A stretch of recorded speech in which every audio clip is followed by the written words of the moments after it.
pertanyaannya tadi, ini terjadi beneran atau perumpamaan? Buat apa saya? Assalamualaikum warahmatullahi wabarakatuh. Waalaikumsalam warahmatullahi wabarakatuh. Ini loh Pak Juma, topiknya Pak Juma. Ada perkawinan. Dengerin dulu, saya kasih topik dulu. Si bos saya diam dulu. Ada perkawinan. Terus pintu ditutup dalam perjamuan perkawinan itu. Terus Yesus dilayani banyak wanita. Katanya dia perumpamaan. Terus satu yang bilang udah terjadi gitu loh. Jadi mereka berdua berselisih paham. Begitu Bang Juma. Silakan, itu topiknya. Jadi begini Pak Andi, kalau saya jelaskan, pintu ditutup itu ada artinya bahwa kesempatan bagi orang-orang yang sudah siap sedia, ya, itu perempuan yang pandai ya, perempuan yang pintar, pandai, itu mereka menggunakan waktu mereka itu tidak sia-sia, artinya bahwa mereka itu sudah pada saat mereka ini bisa bertemu dengan mempelai laki-laki itu, Yesus itu, ya kan? Kerajaan surga itu sudah menjadi milik mereka. Tapi mereka, perempuan yang bodoh ini, dia tidak menggunakan kesempatan dalam hidup mereka untuk mempunyai kesempatan untuk masuk ke surga. Oke, terima kasih Pak. Begini Pak, Anda sudah dikasih ngomong dari tadinya rocos terus. Ya. Tolong ya, kalau Anda memotong Gurunda lagi ngomong, saya tendang Anda ke tong sampah ya. Dengarkan dulu, silakan Fadol Gurunda. Ya baik, Bismillahirrahmanirrahim. Gitu loh.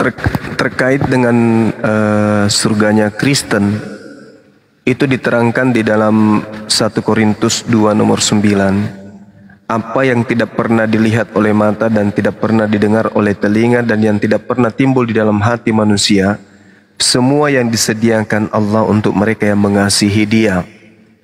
Artinya terkait dengan Yesus menikah atau tidak menikah, kita harus kembali dalam pola keberadaan Yesus ini. Kenapa dia nggak menikah? Apa alasannya? Itu dulu. Kenapa Yesus tidak menikah? Kenapa Yesus kemudian di dunia tidak menikah dan juga di surga tidak memiliki pasangan? Ada apa dengan Yesus? Sakitkah dia? Atau dia tidak memiliki, mohon maaf, dia tidak memiliki jenis kelamin? Dia bukan manusia? Atau apa yang mendasari kok Yesus dibatasi nggak menikah? Kalau Yesus menikah, dia manusia. Dia juga punya hasrat. Dia juga punya keinginan. Terus siapa kita yang menghalang-halangi beliau untuk menikah? Bahaya itu. Kalau Yesus tidak menikah, baik di dunia maupun di surga. Karena kelak manusia dikatakan sendiri oleh Yesus di Matius 19:29 akan dipersiapkan pasangan istri 100 kali lipat. Nah ini yang mau menjawab dan yang bisa menjawab ini, kenapa Yesus mesti tidak menikah? Apa alasannya? Ada apa dengan Yesus? Sakit? Sakit apa dia? Ada gangguan kelainan atau gimana? Karena dia manusia. Di Ibrani 13:8, Yesus kemarin, sekarang maupun yang akan selamanya tetap sama, tidak pernah berubah. Nah, Yesus ini manusia. Yesus ini manusia. Kenapa dia tidak menikah? Apa jawabannya? Coba silakan. Oke, Zuma ya. Yesus kenapa tidak nikah? Iya. Ya. Oke. Kenapa tidak nikah? Yesus itu adalah firman, bukan manusia seperti kita. Memang 100% manusia, tapi dia adalah firman, roh, firman. Jadi tidak mungkin dia menikah. Dia datang ke dunia hanya untuk tugasnya.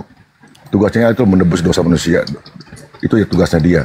Bukan datang untuk menikah. Apa itu tidak ada tuh. Jadi jangan diprediksi bahwa Yesus datang untuk menikah seperti manusia biasa. Tugasnya dia adalah menyelamatkan umat manusia dari dosa. Itu. Begitu saya gitu dulu. Iya, di mana bisa saya baca dalilnya Yesus itu adalah firman?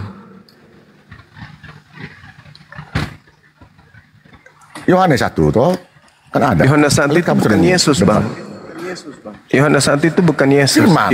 Yohanes 1 nomor 1 itu bukan Yesus. Firman itu Yesus. Yang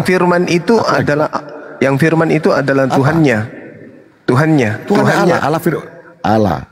Tuhannya Yesus adalah sumber firman. Yesus bukan di situ. Yesus itu sang firman. Ya, sang firman. Nggak ada itu dalilnya Yesus sang firman itu. Itu halusinasi. Mana dalilnya Yesus sang firman? Itu sudah berdasarkan firman. Coba. Di mana dalilnya Yesus adalah sang firman? Ya, saya butuh dalil. Satu-satu ya, Bro. Kita butuh dalil. Kita nggak bisa di sini berasumsi. Itu firman. Yesus itu firman. Tidak ada di situ Yesus adalah firman, Bang. Yang bersama-sama dengan Allah itu adalah sifat firman, sifat kalam, sifat kalimah.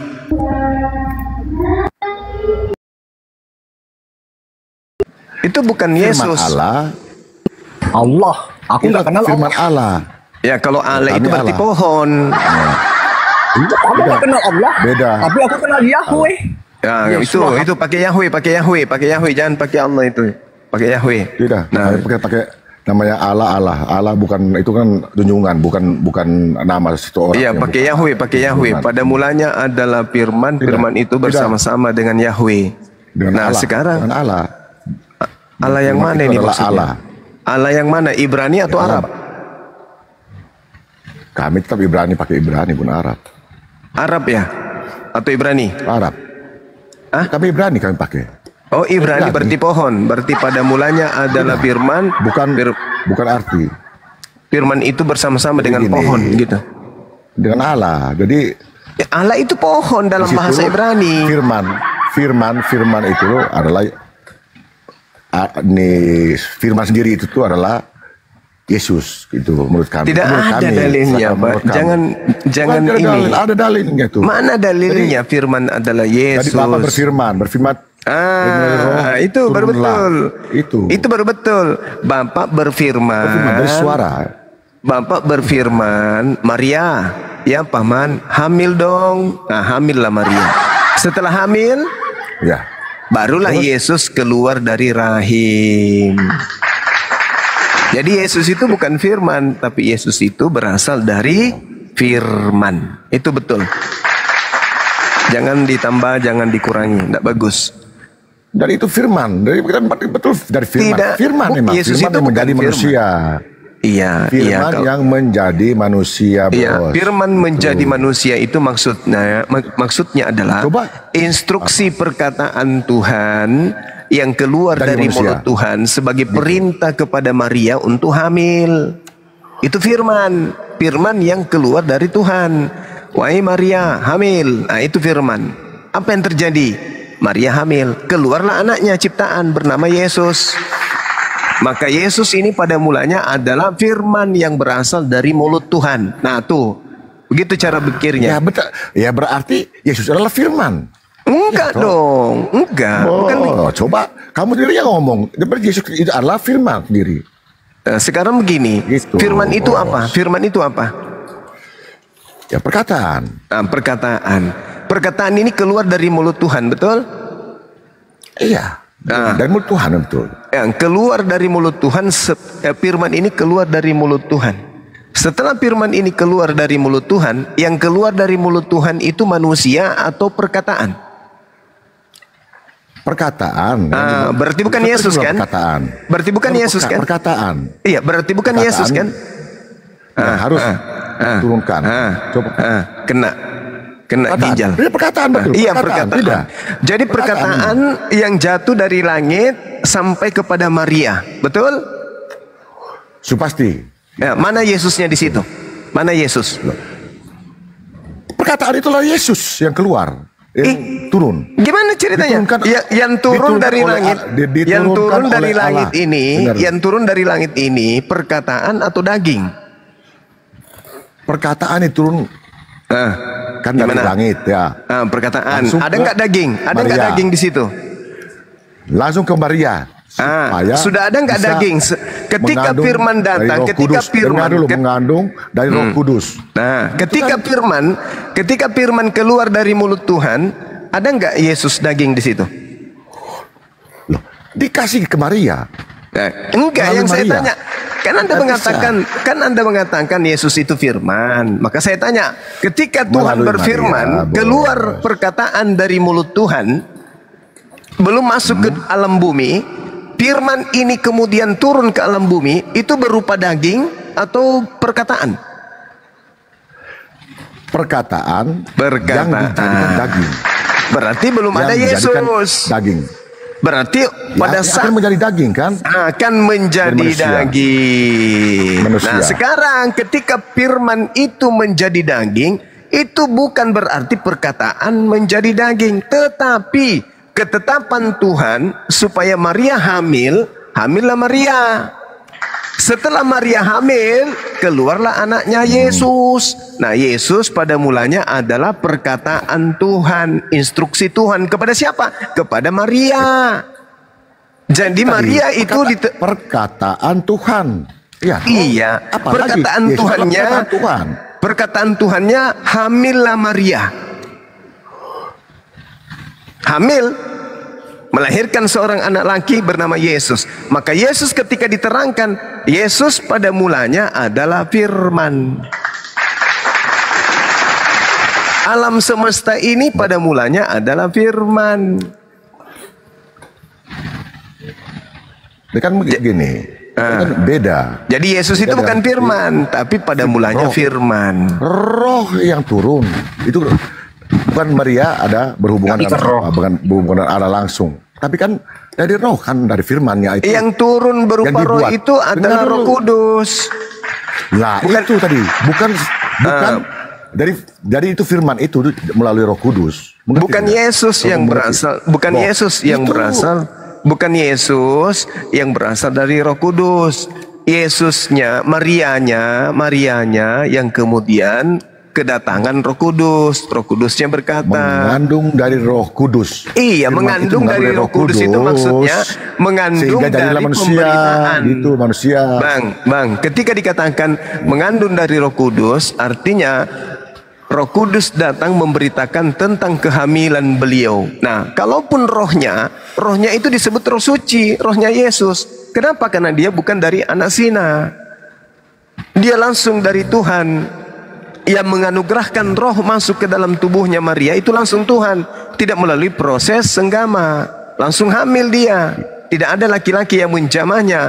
Makanya untuk menepis fitnah dari Yahudi, maka Yesus itu disebut sebagai Roh Kudus. Yesus nanti kedatangan Roh Kudus yang adalah utusan Tuhan nanti di Sungai Yordan. Jadi ada dua keadaan yang berbeda, gitu. Jadi Yesus itu bukan firman. Keadaan yang berbeda. Yesus itu bukan firman, tetapi Yesus adalah manusia yang pada mulanya adalah firman. Nah, itu yang betul. Itu firman. Ya, sama seperti kita. Baca Matius 4 nomor 4. Seluruh manusia pada mulanya adalah firman. Jadi kedudukan kita sama seperti Yesus. Bedanya Yesus lahir tanpa ayah. Kita adalah firman yang lahir karena ada ayah. Itu bedanya. Gitu, Bang. Jadi tidak ada dalil itu Yesus itu firman, tidak ada. Yesus itu adalah ciptaan Tuhan yang berasal dari firman. Makanya saya bilang tadi, gimana? Yang turun kan melalui Roh Kudus kan, beda kan saya bilang. Melalui Roh Kudus. Jadi beda dengan seperti manusia tadi, seperti Bang Zuma ngomong. Jadi beda dengan manusia seperti kita. Karena ini Roh Kudus. Roh Kudus adalah dari Allah sendiri berfirman, mengeluarkan perkataan melalui Roh Kudus, jadilah Yesus kan, gitu kan, menurut Zuma ya. Nah, di situ adalah, di dalam itu Yesus itu adalah suaranya Tuhan. Dan tugasnya dia pun bukan untuk manusia, bukan untuk ini hidup seperti manusia biasa, tapi dia harus bisa memberitakan apa yang disuruh oleh Allah, gitu. Iya. Itu nih Zuma. Iya, betul. Tidak ada masalah di situ. Yang jadi permasalahan ketika Yesus berasal dari firman, lalu kemudian dia bertumbuh menjadi manusia dewasa. Kenapa dia tidak nikah? Ada masalah apa? Loh, aku bilang, tugasnya dia sini bukan datang untuk menikah atau memperbanyak atau mau menambah perbanyak ini umatnya, tidak. Datang ke dunia adalah tugas dia utama adalah menebus dosa manusia itu. Yang dari perjanjian lama telah mulai dari Adam dan Hawa sudah berbuat dosa, dan dosa-dosa itulah nanti yang ditebus oleh Yesus, kan gitu. Itu kan maunya Kristen. Itu maunya Kristen. Bukan maunya Kristen. Itu di mana? Di mana Allah? Di mana tertulis? Di mana tertulis maunya maunya Yahweh? Susah sekali gue sebut Yahweh. Itu coba nih kalau kamu yang lebih tahu coba di perjanjian lama. Coba. Tidak ada di kitabnya Yahudi nebus dosa. Sudah ada semua. Tidak ada nebus dosa. Tidak ada nebus dosa. Akan turun seorang. Nah, itu ada semua nih. Tidak ada di dalam kitabnya orang Yahudi nebus dosa pakai manusia, kecuali ajaran Paulus. Paulus yang ajarkan nebus dosa pakai manusia. Itu dari kita itu ada semua itu. Yang rujuk bahwa akan datang seorang penyelamat dunia. Ya, penyelamat. Dia penyelamat, tapi bukan ditumbalkan. Dan harus mati. Dan harus mati. Nggak ada itu dalilnya. Nggak ada. Itu kehendak setan. Kehendak setan. Harus ada tumbal. Nih, tak kasih contoh. Harus mati dulu dan bangkit kembali. Itu ajaran setan itu. Maaf bang, itu bukan ajaran para nabi itu.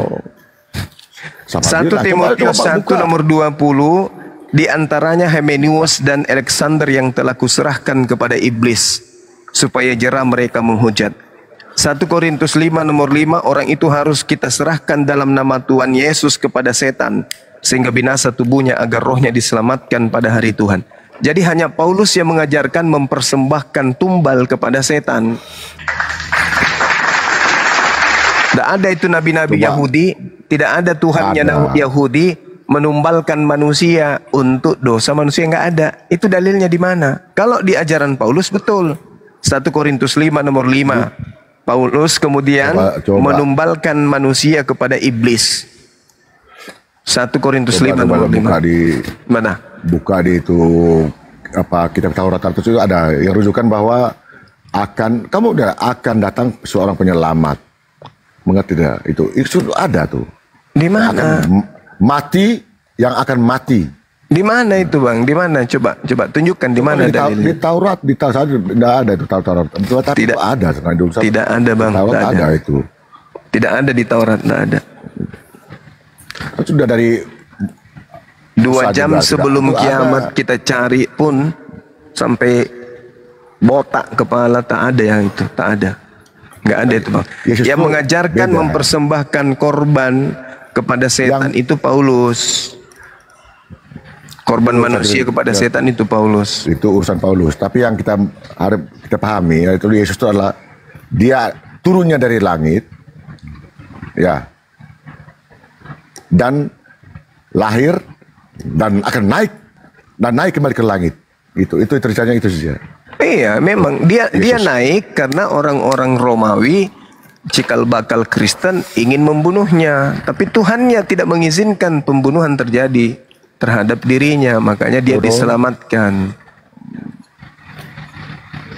Gitu bang. Itu tidak ada di kitabnya Yahudi Tuhan menginginkan persembahan manusia, nggak ada. Paulus yang mengajarkan itu. Itu ada pertama kan dari persembahan Abraham melalui anaknya sendiri, diganti domba di tempat yang sama saja, diganti domba. Diganti domba di tempat yang sama yang Yesus disalibkan. Kan dia sudah tunjuk bahwa nanti tempat ini nih akan jadi seperti yang dia buat itu. Itu karangan itu. Itu apa? Nggak ada itu. Nggak ada dalil itu, nggak ada. Mana? Itu pembodohan gereja itu bang. Tempat yang sama itu sekarang yang disalibkan Yesus di tempat yang sama, di mana Abraham yang mengorbankan anak domba itu. Gitu. Pak, itu di Bukit Moria itu bang. Aduh. Ya jadi Bukit Moria emang. Asal ngomong. Yesus tuh. Yesusnya di Golgota. Golgota. Dulu namanya apa nama sih tempatnya? Coba. Yang pasti bukan di situ. Yang pasti bukan di kejadiannya bukan di Golgota. Kok jadinya larinya ke sana ya? Kamu itu nama tempat aslinya itu. di buku itu. Kalau tidak ada data bang ya. Ya, itu bos. Ya percuma kalau cuman nggak ada data mau diskusi kayak manapun. Kalau cuman cuap-cuap pantat ayam juga bisa bang. Bukan masalahnya kita ngomong ya. Itu kenyataannya begitu. Kenyataannya Anda berangan-angan. Tidak ada itu Bang Martin. Wow, berangan-angan. Siapa yang berangan-angan? Ya, kita semua. Datanya mana? Tadi semua beriman. Tadi data yang kita minta ada nggak? Kalau saya kasih data hanya Paulus di luar dewa Molok, penyembah dewa Molok, hanya Paulus yang mempersembahkan manusia kepada setan. Dan hanya setan yang menginginkan persembahan darah manusia. Kalau Tuhan pencipta langit dan bumi nggak ada pernah menginginkan darah manusia, nggak ada. Loh, saya sebenarnya tugasnya Yesus datang ke dunia itu tuh hanya untuk itu menebus dosa manusia. Nggak ada itu, nggak ada itu, nggak ada tugasnya. Itu ajaran Kristen, Yesus. Bang. Kan acuan kita di sini kebenaran, bukan ajaran Kristen yang kita jadikan acuan ini adalah kebenarannya. Ikut. Tuhannya Yahudi mengatakan, jangan kau membunuh orang yang benar, jangan membunuh orang yang tidak bersalah. Ya itu larangan, tidak boleh. Yesus ada gak bersalah? Gak ada kan? Kenapa mau dibunuh? Karena keinginan Kristen. Pesanan kali. Bunuh Yesus supaya kita ada Tuhan. Bukan. Jadi? Bukan. Salah. Itu salah. Itu Roma 14 nomor 9. Yesus dibunuh itu kan karena apa? Karena para ahli Taurat dulu menganggap Yesus ini kan menghujat Allah. Nah itu. Nah sekarang ini Yesus ini mengajar apa yang dikatakan Allah kan gitu. Nah itu abang sudah jawab. Apa disuruh Allah? Apa itu abang Allah? Sudah jawab. Ahli Taurat kan gitu. Ahli Taurat akhirnya mereka bunuh Yesus kan gitu. Nah, ahli Taurat menganggap Yesus menghujat Allah, kata Anda. Nah sekarang kalau Anda mengatakan ahli Taurat dan ada nubuatan, berarti ahli Taurat inilah yang lebih tahu daripada Anda yang muncul 2000 tahun setelahnya. Justru saya bilang kenapa saya bilang dia ini Nabi mereka ini ahli Taurat mau membunuh Yesus karena takut. Enggak, kenapa ahli Taurat tidak mempraktekkan aja langsung nubuat yang ada di Taurat mereka kalau ada? Yang saya bilang kan sudah dilarang sebenarnya dibunuh kan, tapi kan itu katanya nubuatannya yang mana yang betul? Karena mereka takut bahwa nih Yesus ini sudah menghujat Allah dan takut seperti Yesus ini hanya iblis yang takut. Loh, bukan begitu Bang. Kalau konsep Kristen ini betul dipercayai oleh penganut Taurat, maka begitu Yesus datang tanpa ayah, lahir di tengah-tengah mereka bermujizat, maka mereka akan kompak. Yesus, ya paman, kamu sudah datang ya. Kamu kan yang diceritakan di sini kan. Kamu Tuhan kami kan ya. Iya. Kapan kita eksekusi? Besok. Apa yang kita butuhkan? Siapkan palang, tiang. Itu yang kalau manusia ya begitu pasti. Lalu dari mana hitungan dari mana yang Anda katakan tadi? Ada nubuatannya, ada di dalam Taurat. Ada. Itu ilmu dari mana? Bukankah Anda sudah mengatakan di situ ada nubuatan? Nubuatan berarti ada ramalan. Ramalan yang dimiliki oleh ahli Taurat berdasarkan Taurat mereka. Mereka adalah ahli. Disebut ahli karena mereka yang memahami Taurat itu. Dia baca, dia pelajari. Orang-orang Farisi itu pelajari Taurat itu dengan seksama. Ketika dia pelajari dan tanda-tanda dan nubuatan itu sudah ada pada diri Yesus, kenapa orang 2000 tahun yang tahu? Kenapa orang Roma yang tahu? Kenapa orang Yunani yang tahu? Harusnya ahli kitab, ahli Taurat yang tahu. Maka Yesus juga adalah orang yang menganut Taurat. Ahli kitab adalah penganut Taurat. Ketika mereka bertemu, maka kompak terjadi. Ayo, sudah tiba masanya. Anak domba Tuhan sudah datang. Maka dilakukanlah upacara besar-besaran di Yerusalem. Maka terjadilah Yudaism itu berubah menjadi Kristen disebabkan karena nubuatan dalam kitab mereka sudah tergenapi dengan mereka membunuh Tuhan mereka sendiri di atas tiang salib. Tidak ada Kristen, yang ada Yudaism.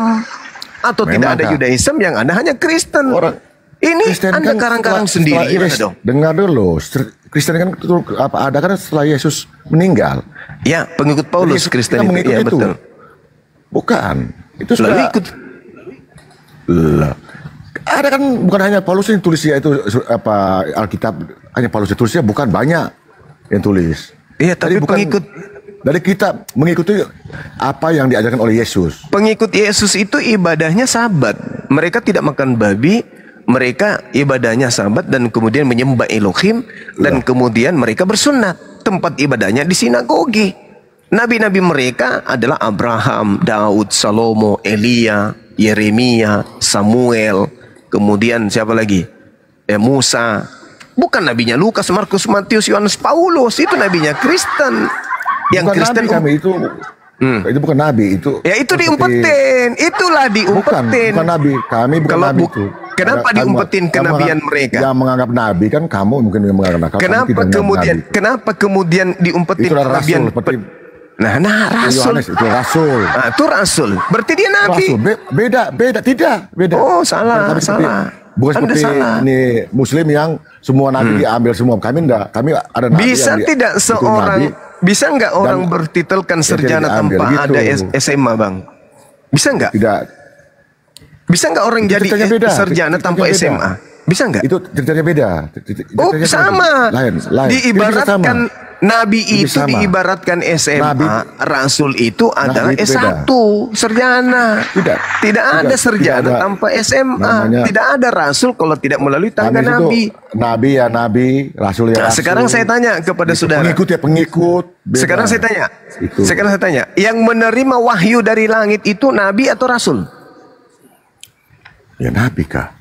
Nabi. Itu Anda jawab. Sekarang kalau rasul ini, Anda mengatakan Lukas, Markus, Matius, Yohanes, Paulus bukan nabi, rasul. lalu catatan-catatannya ini apa? Surat kabar robek? Sekarang bukan. Ini apa? Mereka Wahyu. menceritakan apa yang Wahyu atau bukan? Bukan. Mereka menceritakan apa yang bukan wahyu juga. Mereka menceritakan Jadi kitab apa Anda yang ini diceritakan bukan oleh wahyu. Yesus. Dengar dulu. Mereka ceritakan apa yang diceritakan oleh Yesus. Yesus omong baik itu yang ditulis oleh mereka. Berarti kitab Anda ini bukan wahyu. Menceritakan. Bukan. Menceritakan apa yang selesai. Menceritakan apa yang mereka lihat. Ya surat kabar, Sehingga kabar. manusia itu mengerti. Ya, surat kabar. Bahwa Yesus itu bukan. Yang intinya ada di dalam Yesus. Surat kabar, surat yang disusun intinya itu untuk ada di dalam mengabarkan. Yesus. Itu dikatakan Bukan surat kabar. Tulisannya.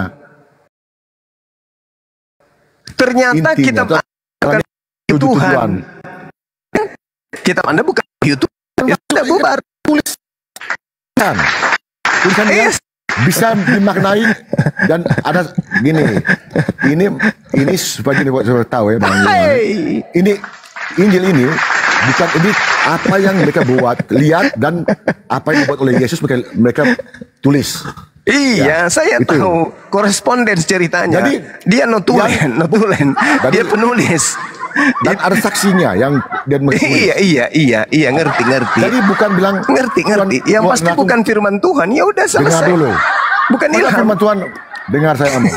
Firman Tuhan langsung Tuhan langsung ngomong, ini kau buat ini, buat itu, tulis ini, tulis itu. Tidak ada itu. Mana Tuhan begitu, tidak ada.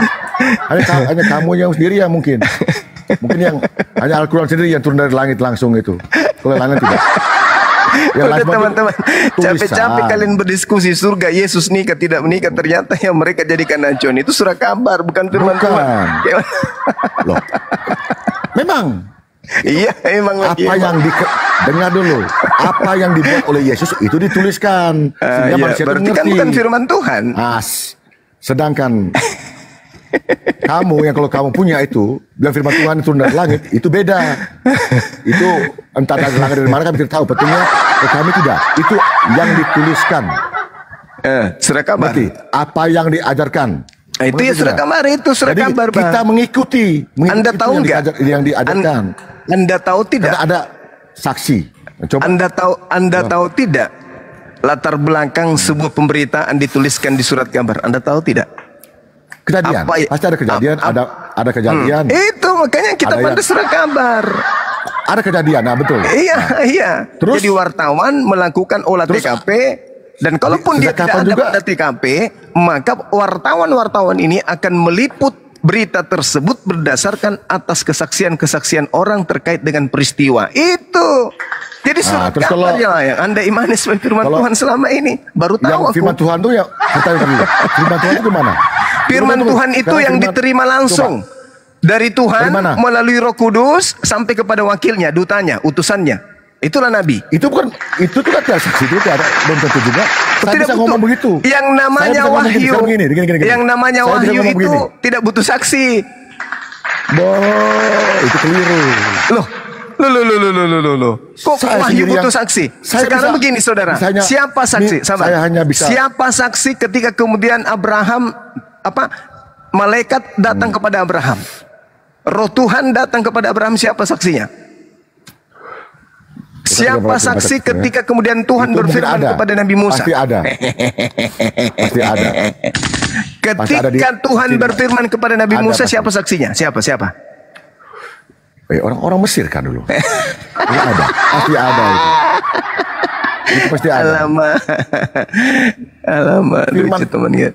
Kalau tidak, kalau firman Tuhan. Pendeta kok gini mana ilmunya? Kok pendeta kayak gini ya? Woi, saya tidak pendeta, saya orang awam biasa saya. Kalau di depan jemaat beliau pendeta, kalau di depan bangsa semua dia jemaat biasa. Saya orang biasa saya. Bukan jemaat, saya orang Pendeta semuanya begitu, hanya satu dua yang berani mengatakan dirinya pendeta orang kalau berhadapan dengan kami. Saya Katolik, kok pendeta gimana kamu? Oh, pastor. Itu nggak mengerti pastor. juga. Iya, pastor. Kan pastor juga, pastor harus sekolah dulu. Sadar ya, Iya. saya. Iya, anggaplah wartawan Saya kalau gitu, mengimani. wartawan. Tidak salah. Kalau bukan pena tua Semua pasti yang diturunkan. Jadi pena patah. kalau yang Bukan. diturunkan yang dari Allah dari Roh Kudus itu bohong juga kalau saya. Tipu kalau saya. Jadi Yesus Nah, bohong dong. Tidak.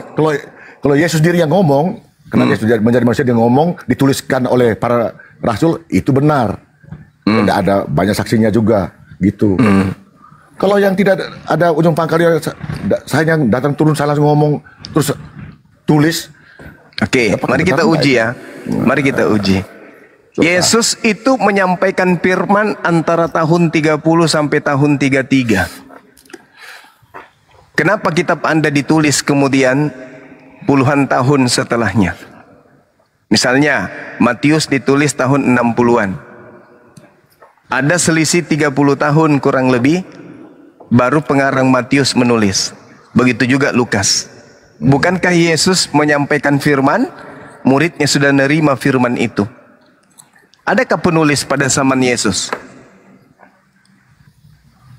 Itu saya tidak tahu masalah begitu. Itu saya tidak belajar di situ. Saya tidak pernah belajar. Jadi yang saya tahu setelah itu baru Iya, gimana Bang? para rasul menulis Berdasarkan ini pewahyuan atau penelitian? entah dia penelitian entah dia itu mau, tapi kalau wahyu tidak ada. Hanya mereka menulis itu Enggak ada Bang, enggak ada wahyu Bang, enggak ada. Di Kristen itu enggak ada wahyu. Perjanjian lama maupun perjanjian baru itu enggak ada karena terjemahan. Apa yang dibuat oleh Yesus itu ditulis. Kalau terjemahan Secara lama terbuka. dalam hal ini kita itu secara adalah terbuka. wahyu. Itu. Tapi kalau Secara yang terbuka. di Anda yang disebut Septuaginta itu bukan wahyu. Tidak secara tertutup atau Perjanjian baru bahasa Yunani dari penulis-penulis kitab saudara yang adalah nabi-nabi saudara itu juga adalah bukan wahyu. Jadi tidak ada wahyu di Kristen, itu enggak ada. Surat kabar yang ada Bang. Kami mengikuti apa yang diperintahkan oleh Yesus itu. Surat kabar, bukan surat kabar yang seperti di sini ya, yang di Indonesia pedoman rakyat, memahami, terus apa lagi kayak Pajar Makassar atau apa, bukan begitu maksudnya. Surat kabar ini maksudnya adalah surat yang dituliskan untuk berkabar kemana-mana, itu surat kabar, bukan wahyu Allah. Berbeda dengan Torah, kitab Mazmur atau Zabur. Itu berbeda. Kalau kitabnya Kristen ini adalah berita yang dikumpulkan untuk dikabarkan kemana-mana. Itulah yang disebut surat Paulus, surat Lukas, surat karangan Matius dan seterusnya gitu. Jadi apapun yang ada di dalamnya, maka itu tidak bisa dipercaya sepenuhnya dan tidak bisa ditolak sepenuhnya. Kenapa? Karena itu adalah pemberitaan dari orang-orang yang melakukan penelitian. Kita hargai sang peneliti yang telah memberikan karya. Hanya saja seperti misalnya penulis Ibrani. Mereka dia tidak pernah berpikir kalau tulisannya kelak akan dijadikan sebagai firman Tuhan atau kitab suci. Bahkan sampai hari ini penulis kitab Ibrani itu tidak diketahui siapa penulisnya.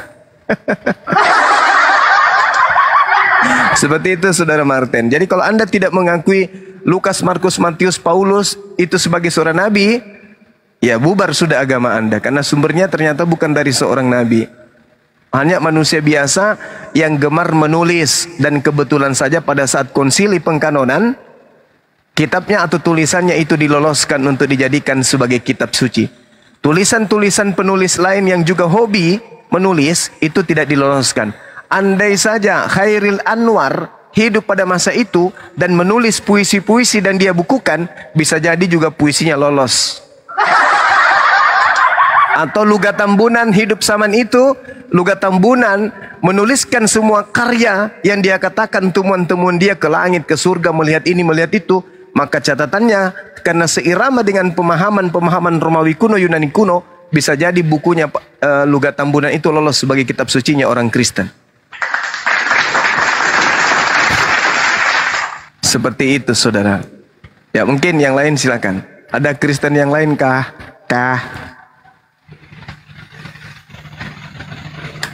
Saya sebagai pemimpin redaksi ya, mendapatkan reporter saya atau wartawan saya di lapangan membawa berita-berita, kemudian dianalisa dulu sebelum terbit. Saya omelin tim analisa yang ada di meja itu kalau mau menerbitkan. Ini bahaya pertanggungjawabannya buat sebuah media penerbit gitu loh. Karena apa?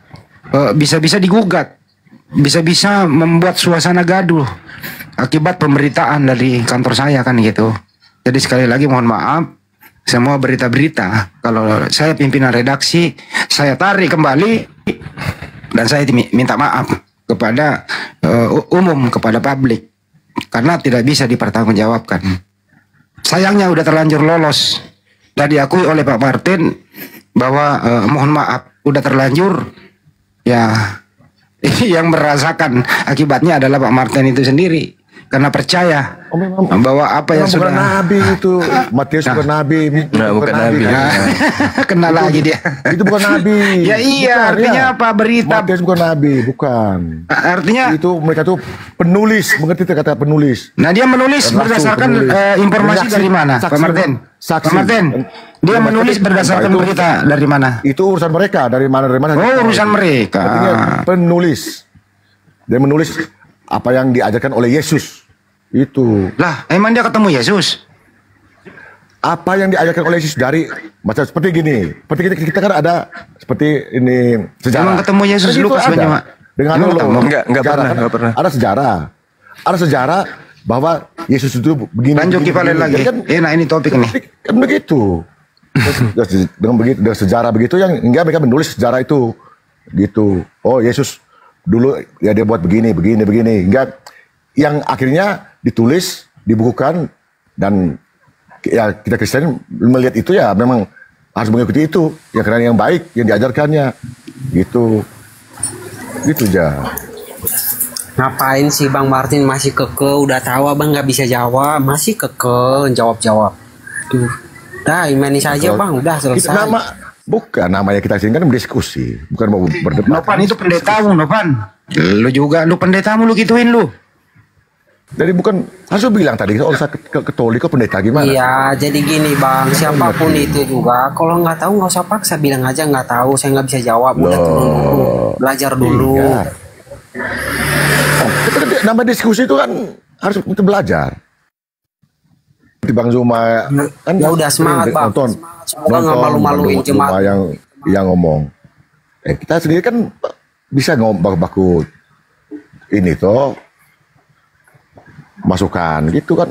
Masalahnya komutermu terbang. Dari mana dasarmu mengatakan bahwa Matius, Lukas, Markus, Yohanes itu bukan nabi? Kamu aja nggak bisa pertanggungjawabkan perkataan. Memang bukan nabi. Di mana tuh ada tulisan di Nabi Matius, Nabi Lukas? Mengatakan seperti itu dari mana? Kamu ada pernah dengar Nabi Matius, Nabi Lukas? Ada? Astagfirullah. Memang tidak ada. Berarti yang mereka tulis apa Bang? Abang sendiri tadi mengakui, rasul, mengerti rasul. Bukan nabi. Abang sendiri tadi mengakui bahwa nabi itu menerima wahyu dari Tuhan, benar? Itu nabi. Mengerti? Ini kan bukan nabi. Matius ini bukan nabi. Bukan yang nabi, diterima Matius. Rasul. Nggak ngerti arti nabi, nggak ngerti arti rasul. Kamu tidak mengerti orang Rasul bilang tadi. Oh, alas. Itu bukan nabi. Bang, kalau konsep nabi itu orang yang menerima wahyu tanpa harus melakukan penyelidikan.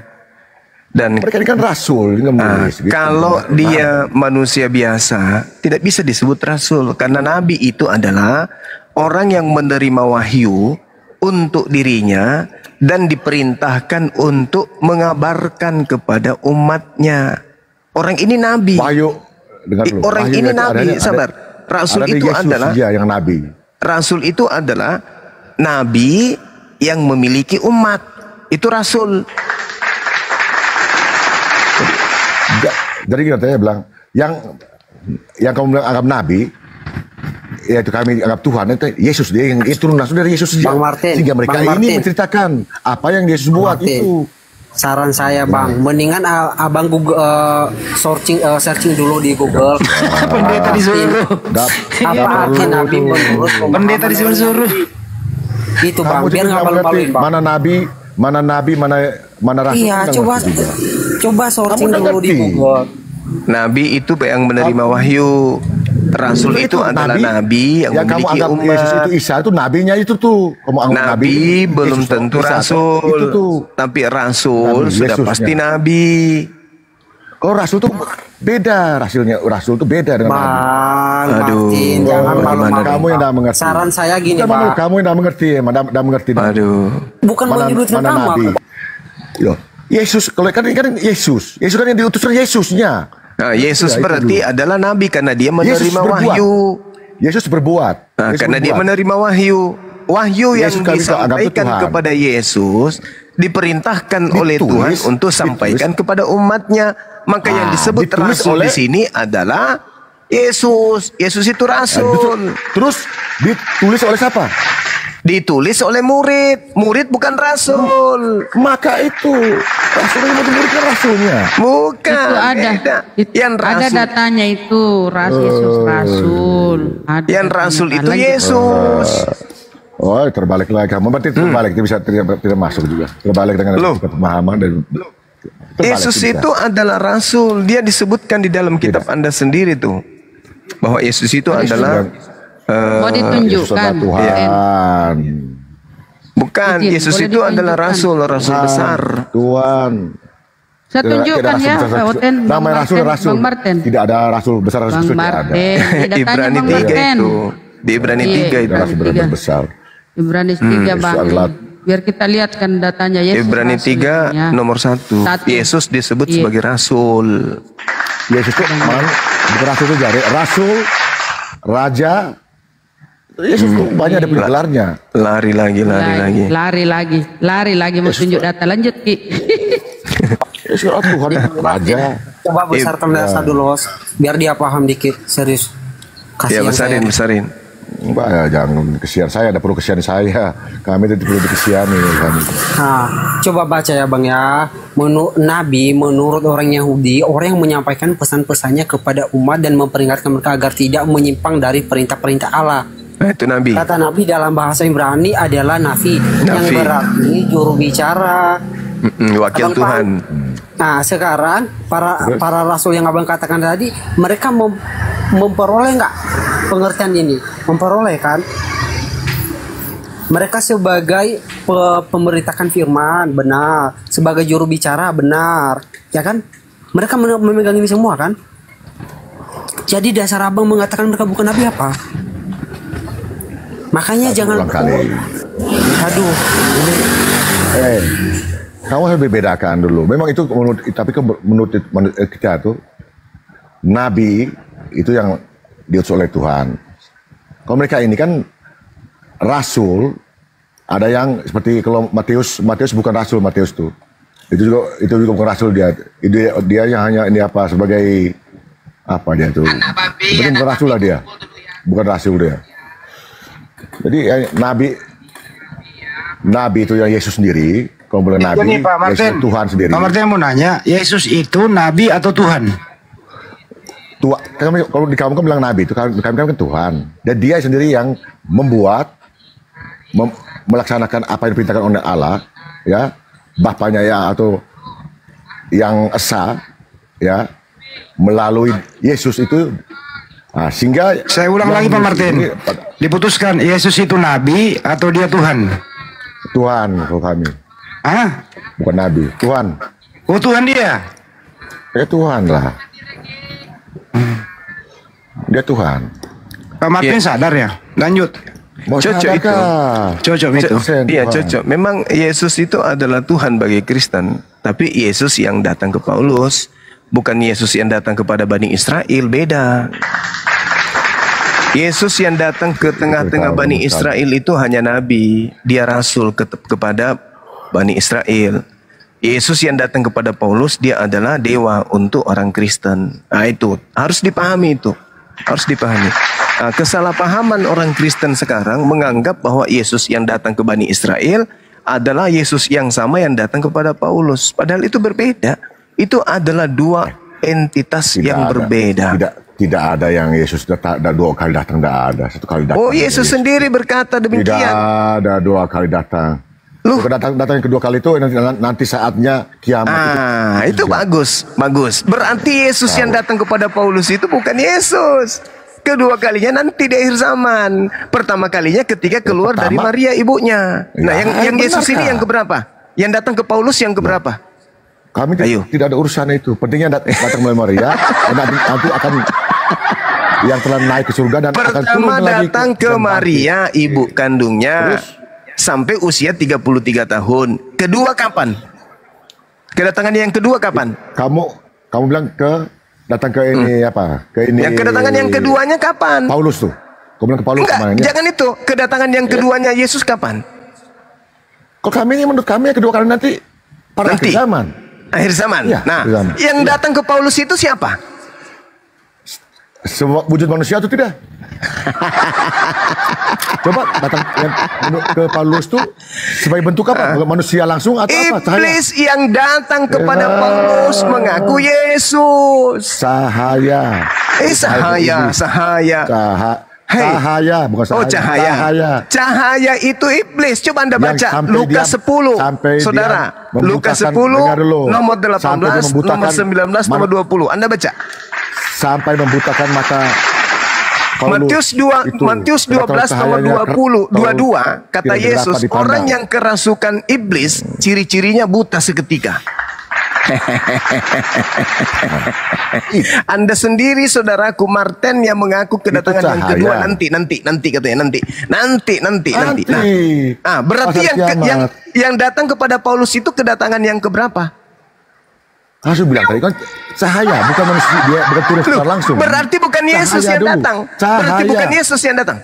Cahaya Yesus yang datang berupa cahaya iblis atau Yesus? Yang meminta supaya dia yang datang kepada Paulus untuk bisa. Yang datang kepada Paulus siapa? Cahaya Yesus kan? Cahaya Yesus langsung turun seperti cahaya Yesus. Jadi benarlah Pak Martin. Bang Handi juga keliru. Kalau Bang Handi mengatakan sejak kapan Yesus itu Tuhan? Keliru juga. Memang Yesus itu adalah Tuhan bagi saudara Kristen. Tapi ada tapinya. Yesus yang palsu. Karena Yesus mengatakan, sabar saudara Martin. Yesus berkata di dalam Lukas 21 nomor 8. Waspadalah kepada penyesat yang datang kepadamu dengan memakai nama Yesus dan berkata, akulah Yesus. Seketika dia terangkat yang pertama kalinya belum datang, di sela antara masa dia turun yang kedua kalinya, di tengah-tengahnya muncul Yesus palsu. Itulah yang menghantarkan orang-orang separuh dari penduduk bumi menjadi Kristen. Bukan Yesus asli yang menjadikan manusia menjadi Kristen, tetapi Yesus palsulah yang membimbing manusia barat sampai ke Indonesia untuk menjadi pengikut sosok makhluk bernama Yesus yang datang kepada Paulus. Tapi sekarang intinya apakah Yesus datang apakah menurut kamu menurut ini dari ke Paulus atau kemanapun, Apakah dia ngajar yang tidak baik? Iya, betul. Mengajarkan melawan pencipta langit dan bumi. Kristen melawan pencipta langit dan bumi. Sekarang saya tanya, menurut Tuhan yang datang memperkenalkan Yesus, Yesus itu sebagai anak Tuhan atau sebagai Tuhan? Sebagai Tuhan. Nah, itu kesalahanmu. Padahal Tuhan yang mengatakan, inilah anakku. Dia tidak mengatakan inilah Tuhanmu, atau dia tidak mengatakan inilah Tuhanku. Enggak, dia mengatakan inilah anakku. Anakku dalam tradisi Yudaism itu artinya hambaku. Hambaku yang kukasihi. Bukan, anakku itu sebenarnya. Anak itu hamba. Anak itu hamba. Hamba itu identik dengan anak. Jadi sang bapa mengidentikan dirinya sebagai Bapa, sang Tuhan mengidentikan dirinya sebagai Bapa kepada hamba-hambanya yang dikasihi. Coba baca Amsal 3. Baca Amsal 3 nomor 11 nomor 12. Yang dipanggil anak adalah hamba-hamba yang taat untuk mendengarkan dan mengasihi perintah Tuhan. Itu disebut anak. Makanya di dalam Kisah Para Rasul 4 nomor 30 Yesus disebut apa? Disebut hamba Tuhan yang suci. Kembali kita. Jadi yang saudara-saudara Kristen sembah selama ini adalah Yesus palsu yang dinubuatkan oleh Yesus. Lukas 21 nomor 8. Di dalam Matius 24 nomor 4, Yesus mengatakan apa kepada muridnya Bani Israel?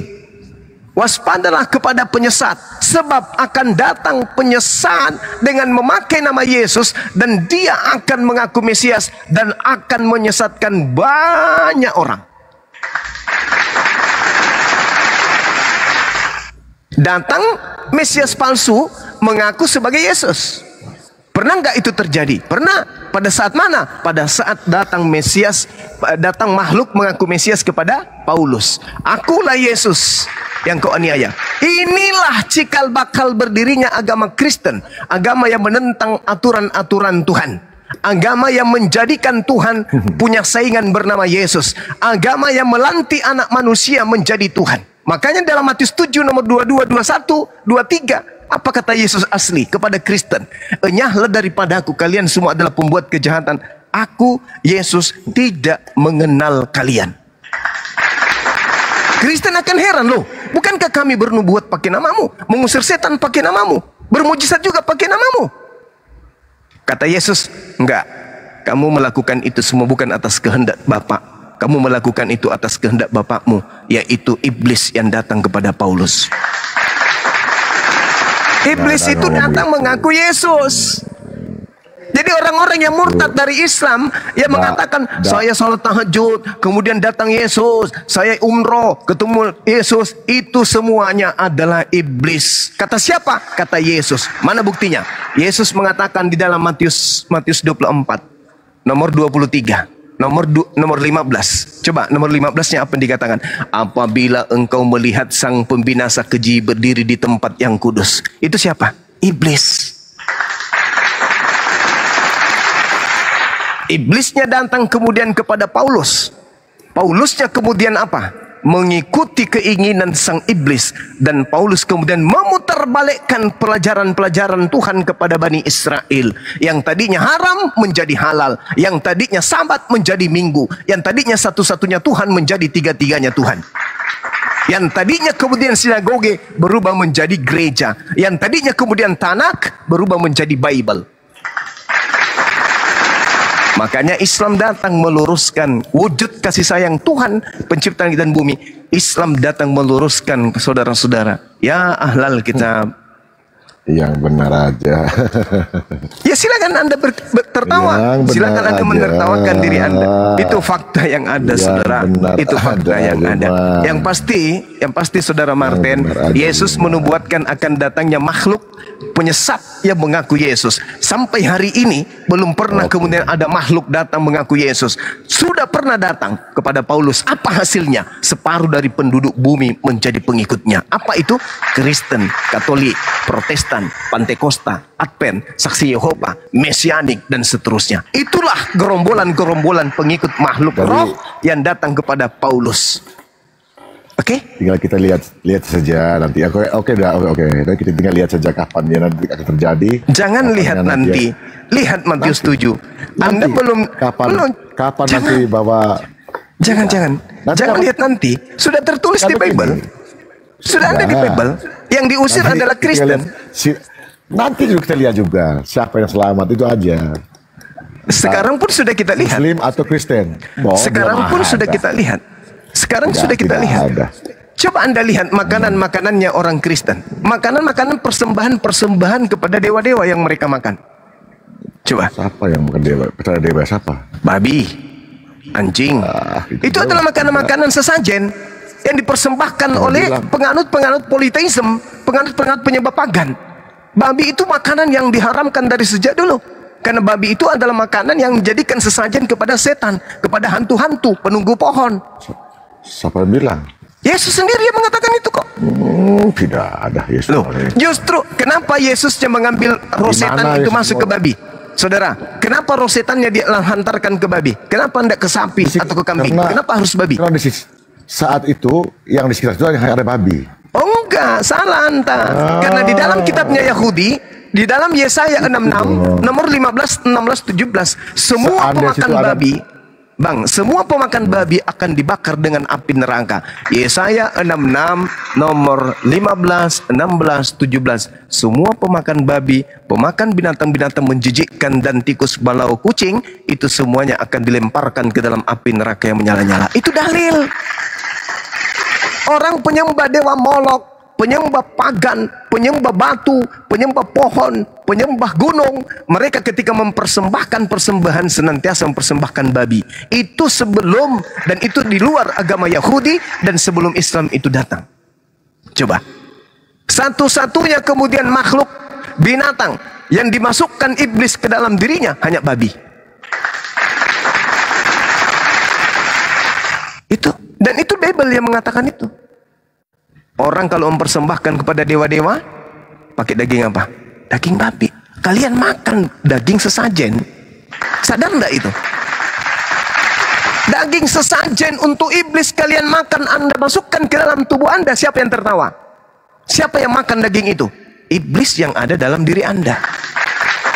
Anda setiap hari menggaungkan menyembah kepada Mesias, menyembah kepada Yesus, Yesus, Yesus. Padahal yang Anda sembah itu adalah makhluk yang mengatasnamakan Yesus. Waspadalah kepada penyesat yang datang kepadamu dengan memakai nama Yesus dan berkata, akulah Yesus, waktunya sudah dekat. Jangan kau percaya, jangan kau ikut mereka.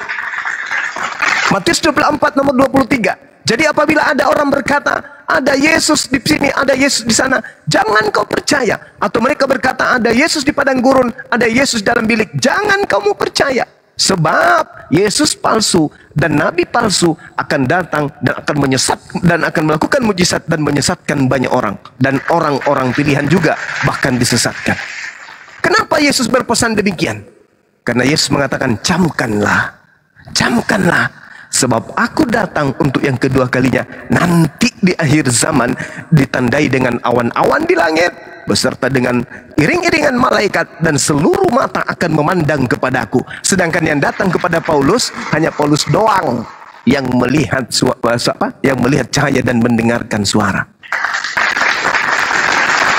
Anda percaya kepada Yesus? Percaya. Baca Matius 24 dari nomor 1 sampai seterusnya. Tamatkan diri Anda untuk mengkaji di situ. Di situ jelas sekali adanya Yesus palsu. Di situ jelas sekali kemudian datangnya Yesus yang asli. Kisah Para Rasul 1 nomor 11.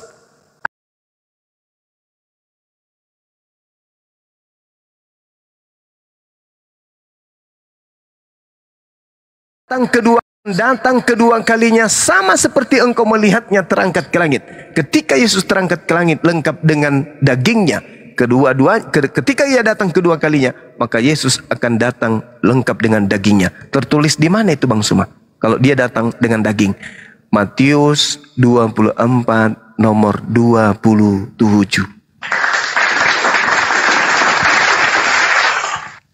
Jadi yang kalian sembah selama ini apa? Yesus, ya memang Yesus, tapi Yesus yang mana? Kan ada dua, Yesus asli anak manusia dan Yesus yang satu. bukan anak manusia. Ingat di Galatia 1 nomor 12 Bang, Paulus berkata apa? Aku menerima Injil bukan dari manusia. Kata siapa? Yesus bukan manusia. Dalam Lukas 2 nomor 11, pada hari ini telah lahir bagimu juru selamat, orang yang diurapi Tuhan, manusia yang diurapi Tuhan di kota Daud. Yang lahir apa? Manusia. 2 Yohanes 1 nomor 7. Siapakah penyesat itu? Bukankah dia yang pergi ke seluruh dunia, yang tidak mengaku bahwa Yesus datang sebagai manusia? Berarti Yesus datang sebagai manusia.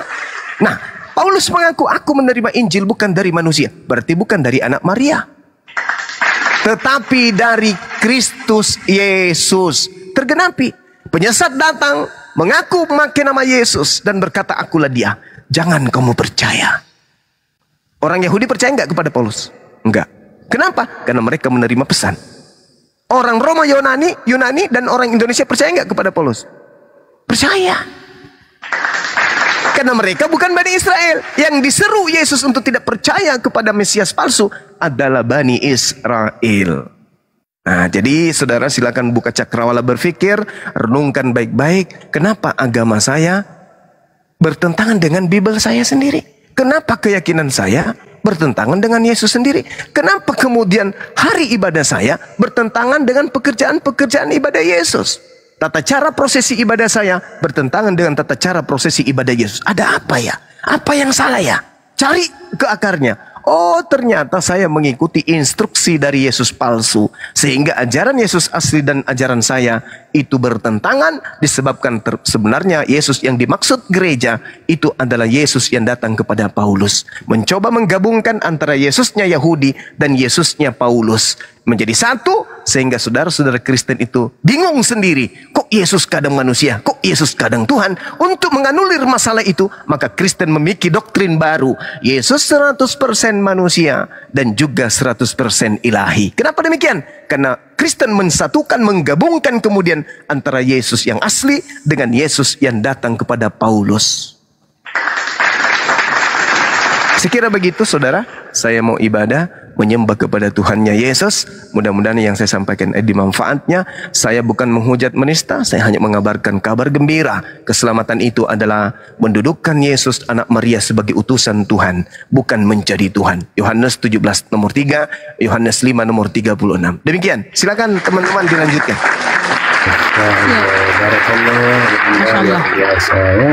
Keren. Pak Martin ditanggapi Bang, silakan. Nggak bisa nanggapi dia. Pak Martin. Oh, nggak bisa. Pak Martin. Macet, Pak Martin macet. Di absen dulu. Pak Martin. Dibuka mic-nya Bang. Pak Martin. Serba salah memang. Selamat ke Kores ya, Bang. Serba salah memang ini orang Kristen nih. Apa ya, menganggap yang datang kepada Paulus itu Yesus, sedangkan Yesus berkata datang yang kedua kali itu sama dengan waktu dia terangkat, sedangkan yang datang ke Paulus hanya cahaya, tapi dibilang Yesus. Ya jangan diakal-akali lah Pak Martin. Jadi kalau Anda menganggap itu Tuhan, ya berarti bukan Yesus itu yang berbentuk cahaya. Pak Martin. Martin kayaknya kaget apa pingsan ya? Gimana ini? Ada yang bisa mengeluarkan jurus supaya dia ngomong? Kan itu gimana? Dia terbengong. Gimana ya? Bentar, di bawah ada yang mau mu'alaf katanya. Siapa yang mau mu'alaf? Silahkan minta permintaan. Siapa yang mau mu'alaf di bawah? Siapa yang mau mu'alaf? Nih. Saya tidak akan pernah mu'alaf. Ya karena kamu Islam. Iyalah, ngapain? Oh, iya. Ngapain Bang Korek ini mau mu'alaf? Ngapain? Ngadi-ngadi Bang Korek.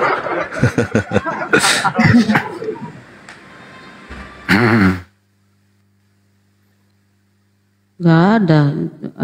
Ada di bawah katanya ada yang mau mu'alaf. Lanjut. Pak Martin. Mbak Natali juga, Mbak Natali sama Kang Dito kan juga sama-sama mualaf nih. Dulu pernah dibahas nggak sih pendeta yang kayak begini? Jemaatku, ya Yesus nanti itu datang yang kedua kali sama seperti waktu dia terangkat. Kan begitu kata pendeta. Berdasarkan data. Tapi yang datang kepada Paulus berbentuk cahaya. Ini kalian waktu menjadi Kristen kok nggak ada yang kritis ya nanya-nanya kepada pendeta ya? Oh enggak dibahas itu soalnya. Bahas itu. Enggak ada materi itu. Enggak ada. Lah, ya nggak boleh dong, kritis dong. Ya diajarin itu aja enggak, gimana bisa kritis? Nah,